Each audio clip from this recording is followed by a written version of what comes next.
Dienstag findet das internationale Trickfilmfestival in Stuttgart statt. Filme aus aller Welt warten darauf, in den Innenstadtkinos vom Zuschauer entdeckt zu werden. Neben dem regulären Wettbewerb locken ein Best-of-Programm sowie ausgewählte Kurzfilme, Studiopräsentationen und Workshops. Auch die kleinen Trickfilmfans kommen auf ihre Kosten. Das Festival beinhaltet mit dem Tricks for Kids Award auch einen Wettbewerb für kindgerechte Filme. Bei einer 48-Stunden-3D-Jam-Session werden interessante Einblicke in die Entstehung eines Trickfilms geboten.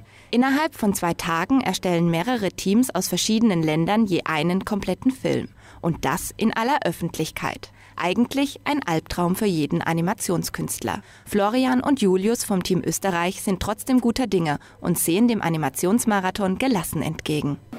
Wahrscheinlich wird es um 4 oder 5 dann irgendwann mal anstrengend. Und dann, keine Ahnung, vielleicht mal 3-4 Stunden kurz schlafen und dann weitermachen. Ja, entweder mal 4-5 Stunden schlafen oder viel Red Bull trinken, viel Cola trinken und gegenseitig irgendwie pushen. Und was zieht das Publikum ansonsten zum Trickfilmfestival? Ich habe vorhin so ein Plakat gesehen von einem Film, der sah ziemlich interessant aus, Kiritou oder so. Den werde ich mir auf jeden Fall angucken und ansonsten das Programm, einfach die Kurzfilme und so. Wir sind 3 Freunde und schauen uns das immer an, geben uns 6 Tage die Kante mit Trickfilm.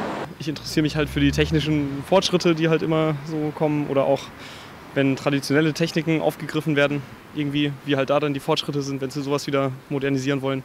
Disney zum Beispiel und so. Ich finde es ganz gut, also die ganzen Trickfilme und weil auch politische Themen drin sind, finde ich es eigentlich recht spannend, wie das einfach umgesetzt wird, mal im Trickfilm und nicht mit normalen Schauspielern.